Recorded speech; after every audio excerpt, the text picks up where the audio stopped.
Creative strategy is one of the most talked about things in 2026 and has now become one of the more hired roles in the marketing space. And that is because a lot of advertisers are still treating Meta like it's 2019 and don't understand the differences between creative strategy, interest targeting, running ads, creating ads, all this other stuff that's really important. So this video is not only going to go through what creative strategy is and why it is important for your business, but also how to implement different types of targeting and creative strategy into your business. Let's get started. To understand creative strategy in 2026, you need to understand the change that Meta made to their algorithm in 2025, which I know was last year, but a lot of people still don't know about it. It was the Andromeda update. And the most important thing that you need to understand about the Andromeda update for this video is that it is better at targeting than any other algorithm in the world and much better at targeting than the old Facebook algorithm. The difference is that it's analyzing not only your creative, the people in it, the headlines, the descriptions, what the product is that you're offering, the landing page that people are going to, but also all of the viewers and the people who are watching those videos in a much more advanced way. Specifically, it's going to be looking at the previous actions that they have taken, the previous landing pages that they have visited, the previous purchases that they have made, and comparing that to the person in your video or image, the product that you're offering, the specific text that is on the screen, and matching them together to create the highest level of artificial awareness, even if you've never run ads before.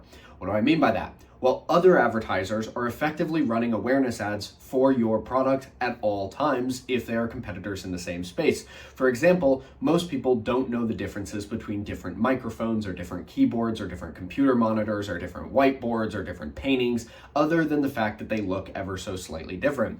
So when Andromeda sees that a person has interacted with a lot of keyboard ads or a lot of microphone ads but hasn't purchased yet, it knows that they're interested in those products and that they should show your ad to those people as long as you have a strong offer. That is effectively what the Andromeda algorithm has changed. It shows your ad to people who are effectively product aware by making other advertisers increase awareness for your product. Now, even though the Andromeda algorithm had not been updated yet and that the results of this have been greatly increased, I learned that broad targeting on algorithms like Facebook works better than interest targeting for most brands. Specifically, I was running ads for a productivity app, things like time management and self-improvement and entrepreneurship, etc., thinking that, well, these are going to be the people who are most likely to purchase. However, I was wrong. And when I switched to broad targeting, we got increased uptake because the algorithm was able to show it to people who had actually interacted with those things, not just people who I guessed would be likely to purchase. This was also improved because I did not have a great ICP at the time, which maybe if I had, I could have manually targeted better, but I didn't. Now, algorithm probably would have tripled the results that I had gotten at the time, except now CPMs are about double what they were. Quick little jump in here. By the way,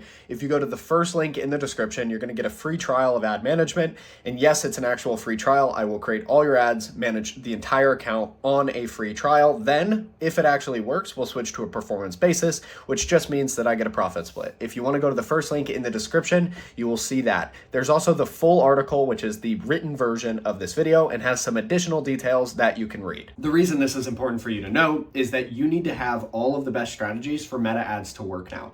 Ads are more expensive on Facebook than they have ever been in history, but you can also get the most results than you ever could before because the algorithm is better. You just have to take advantage of it. Okay, creative strategy. What do we do? How does it work? How do we implement it? First thing to go over is the person on camera matters. If your ICP is a 45-year-old small business owner, that is the person in the video. The reason that I don't film all the ads for my clients is because I look like a 20-year-old male who maybe is in the marketing space, given that all of my content is in marketing. So if you've seen me before, you may know that I'm in the marketing space. If I film ads for a shopkeeper or for a landscaper or for a beauty brand, those ads are not going to perform nearly as well if I'm in them versus if somebody who matches their ICP is in them. Not only that, but people respond more in general to people who look like them. That is why Meta's algorithm has optimized for that. It's not random and it's not Facebook not knowing how to target. It's just because people who look like you are more likely to get a response.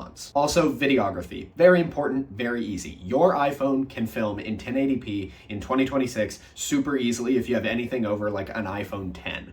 So set up your camera, go to your settings, make sure your default filming is 1080p, not 4K. It should be 1080 because that is the ad standard that Facebook has. Then your ads will be high enough quality. Now, something that I see a lot in relation to creative strategy is you start broad, you make a video, it doesn't get great results, so you use interest targeting to make things better or to target better or whatever. You're not better than the meta algorithm. Like, I can't make this any more clear. Even the most experienced people in the space use the meta algorithm rather than manual targeting on their own. What this actually does is rapidly drops the total amount of people in your space and drops the total ceiling of advertising that you can have.